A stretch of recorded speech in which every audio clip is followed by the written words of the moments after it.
in the future, I'm not really buying 50 liter of fuel. I'm rather buying the right or the possibility to change my place for 500 kilometers. And even if it's fuel, it's electronic charging, it's car sharing, it's something as a different format, I can all get from one same company through one same application, through one digital interactions. Everybody, welcome to another spot in the Seed Executive Insight podcast series. This is where we as Seed faculty members interview invited guests, and we ask them about recent trends, their perspectives, their experiences. Today, our guest is Márton Homola. He is a group level head of loyalty and digital channels and CRM and God knows what else at the MOL Group. And my name is Vaci. I'm a faculty member at Seed Business School, and I'm going to be asking him questions today. Now, I will want to cover a number of topics. I would like to ask you about generally some digital solutions, loyalty programs at MOL Group that are your area of responsibility. And also wanted to talk about some of the recent incredible successes you had with the programs you put together, internationally recognized. Then get into your views on this whole digital transformation and how it fits into MOL, and some of the latest developments, if you can give us and anybody who's watching this some useful advice. So, you are a distinguished Seed alumni member. You've been recognized with the Seed Excellence Award for your achievements, and congratulations to that, and congratulations for bringing away a gold prize at the Loyalty 360 conference in North Carolina recently. We'll get into that in a second. Márton, welcome. Hi, Sandy, and then welcome everybody who is listening or watching this podcast. Yes, thank you very much for the congratulations as well. Yeah, we're looking forward for our discussions. All right. So the first thing, where you are and where you're going. So in terms of digitalization at MOL, which is an area that you really are very, very involved in, can you tell us what might be your priorities in this area? And then if, after you told us what the priorities are for you and MOL, tell us what you personally are trying to do in these areas to make them successful. Over to you. That is a quite great question. And I would like to actually start with a bit of a context, because you just mentioned that I joined MOL Group 2 years ago. And I actually joined this company or this group in a quite turbulent period, I would say, with quite huge amount of uncertainties, changing environment, which is quite an interesting period in this company's life. And I think it's really a good achievement that even despite all these facts, the company could maintain or increase the performance and the contribution to those countries where it's operating. And when it comes to the digitalization, I think it's really a good and important part that the company stick to the digitalization as one of the key pillars, especially around the consumer services where I'm majorly working for. Consumer services in MOL Group, it stands for the retail part. So everywhere where you can see a MOL or INA or Slovnaft branded service station, it is the retail network of MOL Group. The other part is the mobility.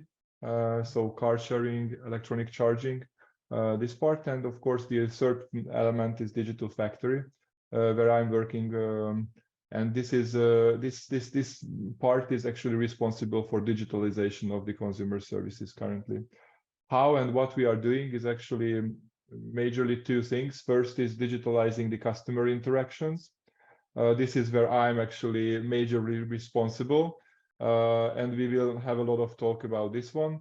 And the other part is digitalizing the inside operation, and majorly putting it on the basis of data, and the data what we can grab from the service station network from our customers. So that's why these two things are actually quite heavily linked together. And what is really important is that even in this turbulent period, this was really unchanged. So it means that in the last 2 years, actually, we made a huge amount of steps further in digitalization. Just to tell you one example, and these are two quite simple numbers. When I joined MOL Group, it was actually one country with the digital loyalty program, which is an application-based loyalty program. And as we speak, actually from the last week, we already have 5 countries which are on the digital platform. So it's actually within less than 2 years, it's actually from 1 to 5. It's a quite massive increase within this less than 2 years, which is, I mean, for a company like this, it is not that long period, I would say. Although the changes we made in the digitalization of the customer interaction is huge. And the other part, which is actually digitalizing and putting it into the data basis, the operation inside, there is a quite tremendous increase there as well. We in the digital factory, we are responsible for rolling out the data lake, for example, in all of the countries, which actually allows us to show and to see all the results, all the KPIs in the same structure, in the same platform, with the same definitions across all the markets. And I think that's really something which is a baseline of starting to do data-based decisions. And of course, on the top of it, we are building advanced analytics tools as well, which are providing quite massive value to the consumer services. So that's where we are. Wow. Yeah, that's yeah. But listen, you know, this already gives me a couple of other questions. I mean, great. Go further. You know, you talked about all this digitalization. Now, most people, when they think about digitalization, they think about, okay, good, it makes our processes more efficient, and we can do our job better. But at the end, your whole area is focusing on the customer. So what I'd be interested in hearing from you is, what are the KPIs that you measure success of all these activities from a customer's perspective?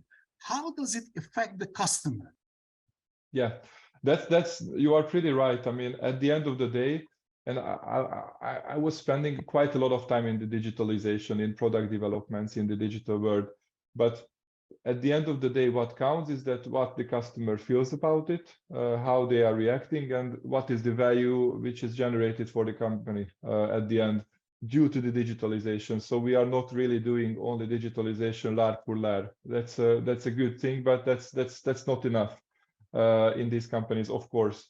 When it comes to the measurements, and again, now I go back to the loyalty part, because this is majorly my responsibility area. From the KPI perspective, I think that at the beginning, once we are launching a new program, we are majorly tracking the customer base, how the customer base is building up, and what is the activity level of that customer base. At the beginning, what is important is that you have to have the customer base, because this is where you can start the value generation. And after a while, after the launch, we start to measure the penetration and the value generation of those customer base. When it comes to penetration, in our world, it means that what is the share of the loyalty out of the total? Why it's important? Because this is the best set of KPIs measuring that, okay, what is the importance of your loyalty program? And the other part is the value generation. And this is I would say, the most important / the trickiest part when it comes to measuring a loyalty program. Because what a loyalty program is actually is to increase the loyalty on the customer side, and how to actually provide some benefits, discounts, good promotions to the customers. Thing is that how you can measure the impact that, okay, I provided this discount to that customer, but because of this, he or she is coming to us more frequently, or he or she is actually boosting the basket, which is the purchase of that certain transaction. And that's when the more sophisticated KPIs are coming into the picture. That's one part, and this is when we are starting to measure KPIs versus control group, for example, or KPIs in the current program versus the previous program, which was not a digital program, and then we can measure that, okay, what is the exact impact of the digital program or of that certain specific promotion. So this is in a nutshell it, but of course I can talk like days about it. Yeah, yes. I hear you, and here's the question. People who might be listening to this program are probably wondering, how on earth can I do the same thing in my company? In my company that is not MOL, in my company that may be producing, I don't know, medical services or toothpaste, or is a bakery operation just starting up. What would be the key suggestions you would have for these people in terms of setting up these changing KPIs so that they know they are on the right track? Yeah, it's a really good question. And last time I was providing a speech somewhere, and then they asked me the same question actually, that, okay, so MOL Group is quite a significant, large company. And yes, we are working with really sophisticated and world-class softwares. But if I'm a smaller company, I couldn't afford it. So then how and what can I do?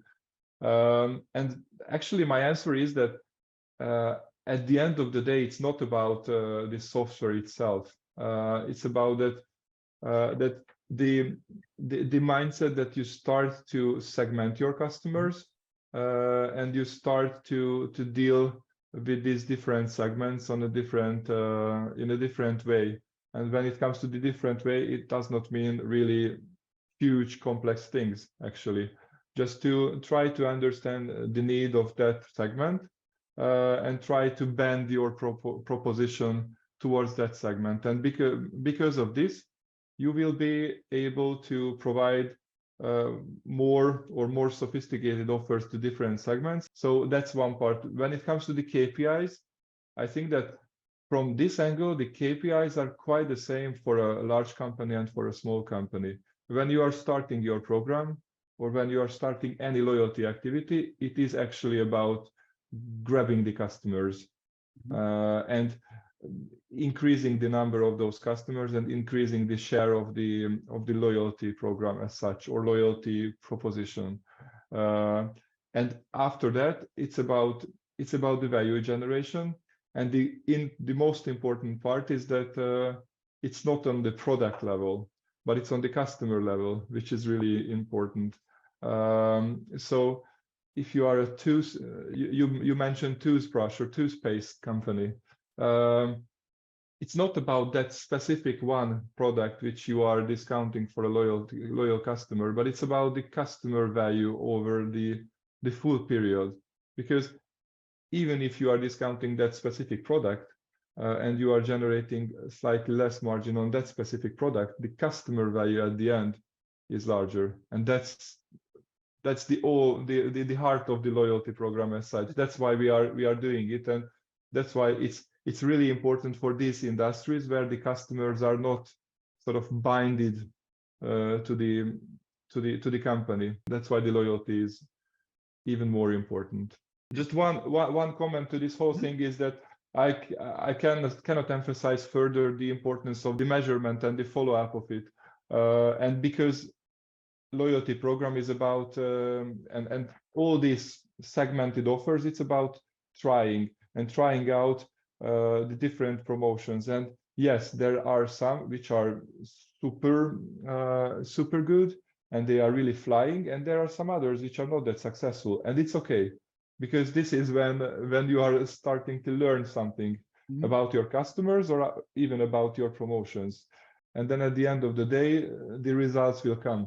And the results do come. Now, the results not only come in terms of business results, which I understand are there, but also in terms of the outside world looking at you and considering you and MOL as a leader in the field.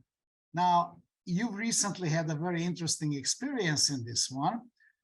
For anybody who's listening in, I wanted to give some background. There is an organization based in Cincinnati, Ohio, in the United States, is the Loyal 360 organization. There's the Association for Customer Loyalty.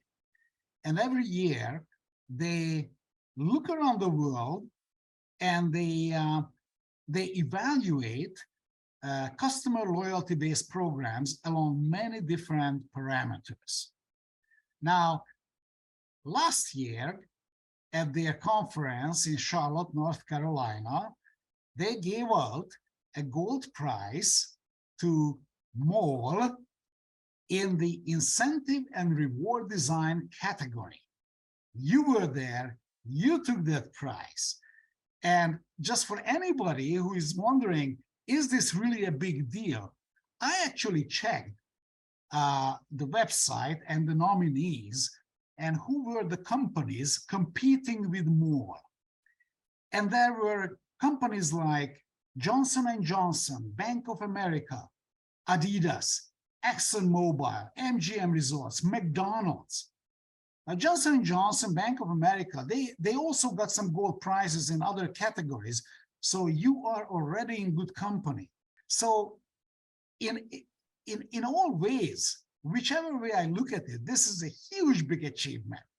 You were there, you took the prize, and I wanted to ask you about how this whole thing came about, getting the gold award for MOL MOVE for your area by Loyalty 360 on a global basis. And the first question is, like, how did this happen? Yeah, thank you very much. It is actually really a great achievement. I mean, of course, business results, it's inevitable, and this is the prerequisite of starting anything else. But this one, we really appreciate a lot.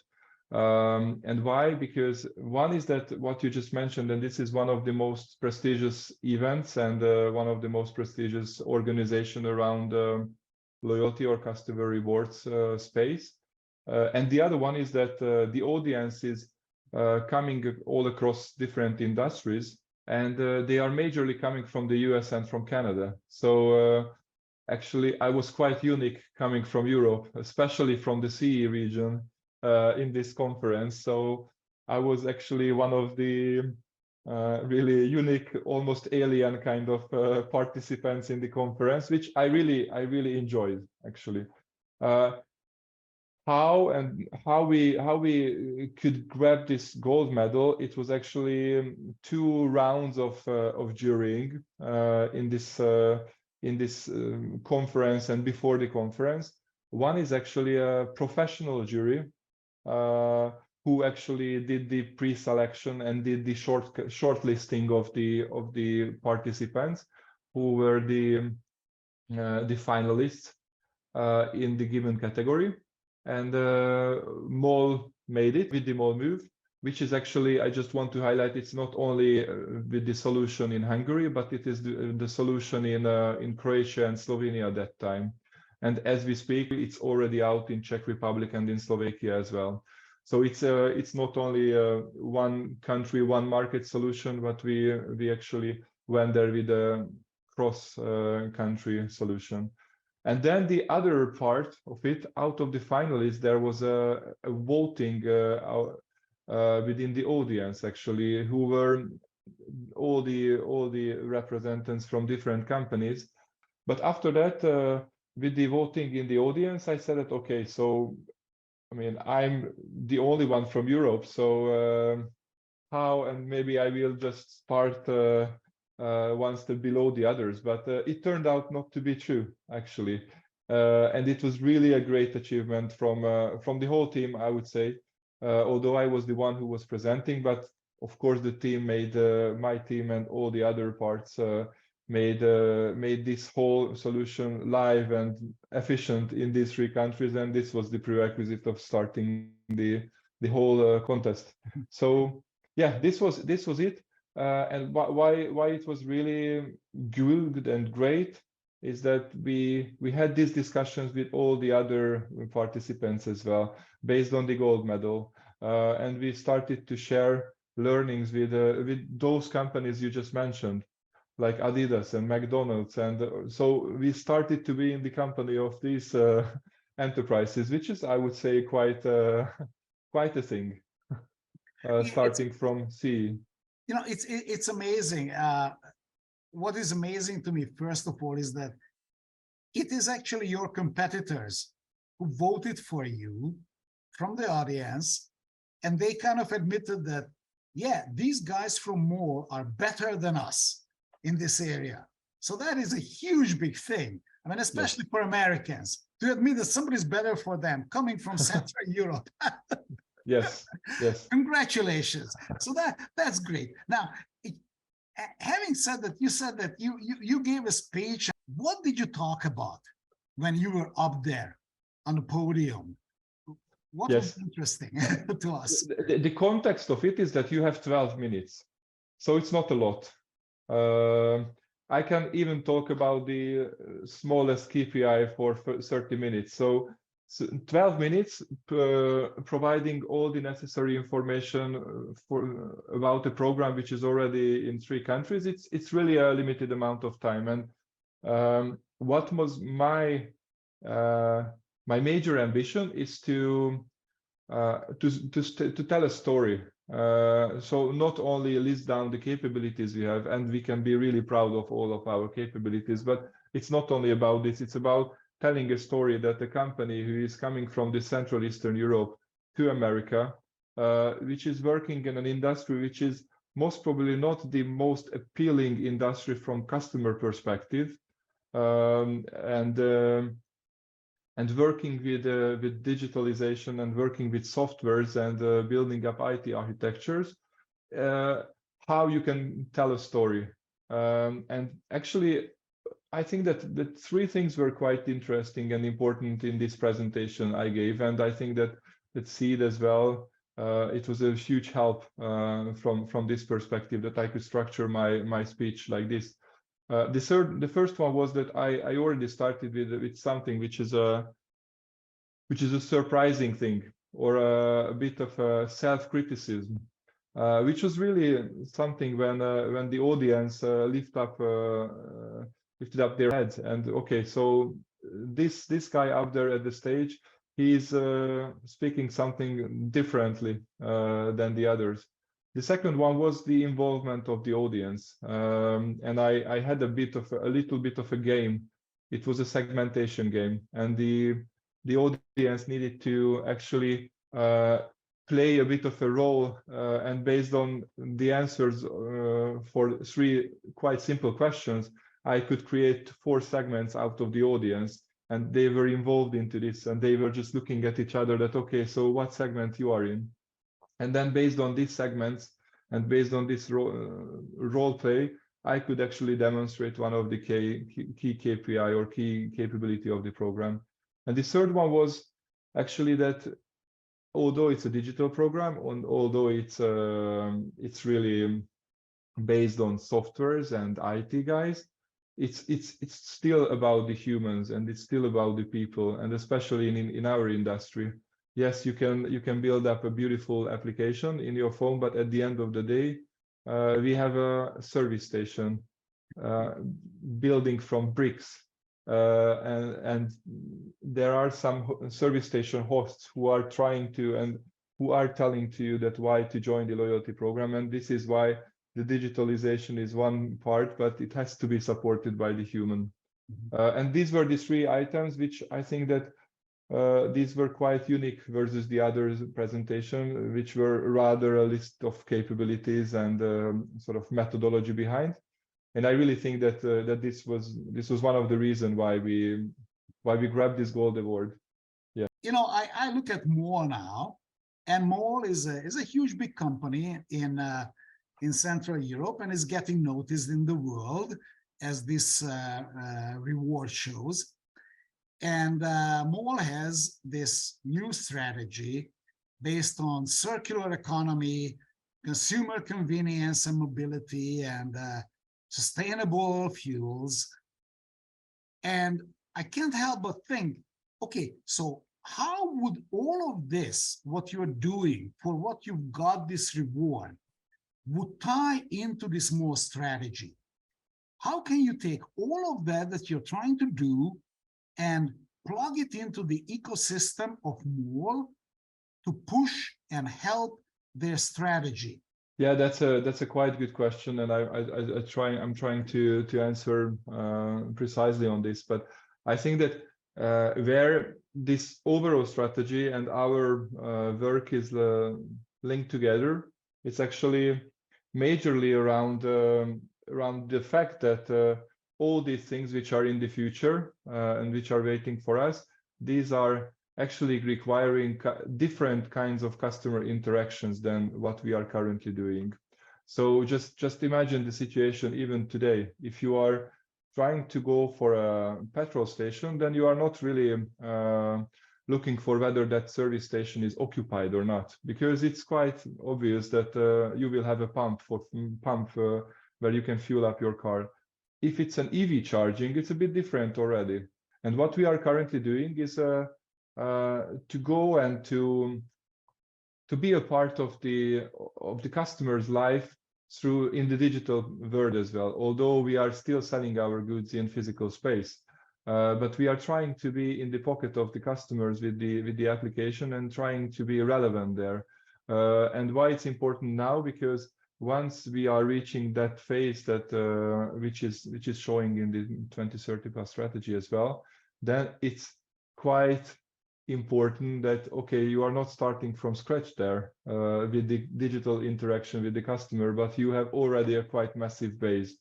That's one part. The other part is, this is the customer interaction part, and the other one is it's technicality, but it's about that once you are there, you have to build up a platform, and you mentioned ecosystem, where you can put all these pieces together. And what we are actually building with this loyalty program is that currently it's a loyalty program majorly, but even last year, in case of Hungary, for example, we actually integrated with the loyalty program the car sharing solution and the EV charging solution as well. So it means that now you can actually connect these accounts together for one.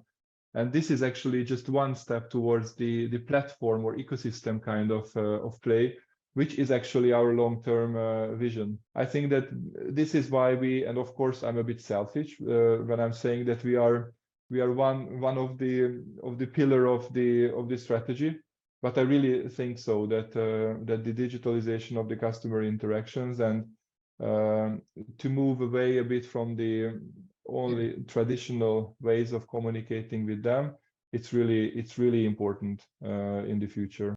So if you had a vision, a dream, a view of the future, what would be the ideal situation? Say, I'm a MOL customer, and I am interacting with MOL, and you have done everything right, and everything worked, and MOL is fully supporting you, and this is how this experience works. How can you describe that in a few sentences, what it would be like? Yes. I think that one part is that, for example, in the future, I'm not really buying 50 liter of fuel. I'm rather buying the right or the possibility to change my place for 500 kilometers. Mm-hmm. And even if it's fuel, it's electronic charging, it's car sharing, it's something as a different format. I can all get from one same company through one same application, through one digital interactions. That's one part. The other part is that all the surroundings are quite supporting this one. So I get all those relevant and personalized offers, for example, from MOL, or even from the third-party partnership ecosystem around MOL. I'm treated as based on my needs at the service station. I can even provide feedback, and then based on that feedback, I will be treated differently in the future as well. And I feel that like it's not only a utilities kind of thing, but it's rather something which frees me up to to go wherever I want to go in the most convenient way, supported by all those elements, products and solutions, own MOL or third party, which is supporting me on this way. So I think that that's it. And yeah, I really think that in the heart of it there is one digital platform. This is great. Thank you for that. And now I have a difficult question for you. You see, the reality is that there are a lot of technologies out there which are coming in now where we may not see how they fit into business. And the question is, what do we do with them? What is their role in all of this digital solution-based business approach? So I'm thinking about, artificial intelligence, turbocharged by machine learnings, neural link networks, this ChatGPT applications, all these things. How do you guys look at these things? What do you do with them? How do you try to bring them in? Do you think they will change the playing field? What do you do with them? Yeah, I think it's always a quite good question. And here we want to really grab it from a pragmatic point of view. So we are currently using some of these technologies, even if it's not the most sophisticated one, but we are using, for example, machine learning, and we are using marketing automation. And why we want to have it as a pragmatic approach is, again, back to the discussions that we don't want to do technology just l'art pour l'art. We just want to have technology which is helping the customers, and through the customers helps our business.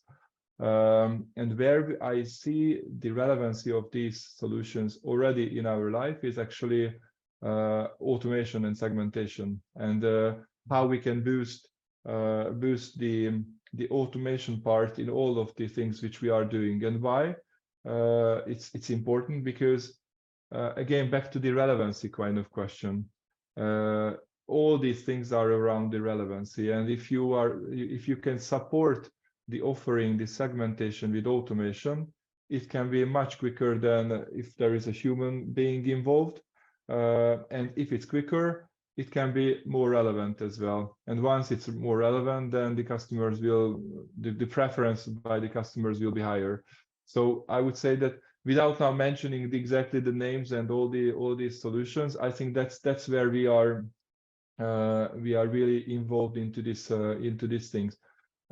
All right. So now we covered a lot of good business areas, and I'm mindful of the time that we have, but I can't help but kind of ask you on a personal level about all of this. You are living in very interesting times. You are looking after a huge big area for a huge big company, multiple countries. And again, I'm asking this question not only because I'm interested, I am interested in you, as if anybody doesn't know it yet, you are in my small team. So you are actually my mentoree, right? I'm your mentor from seed. Yes. But I also want to give others who listen in an idea, personally, at a personal level. What does it mean for you? What are the kind of things that you need to do, the business leadership challenges, and what does it mean for you on the personal side?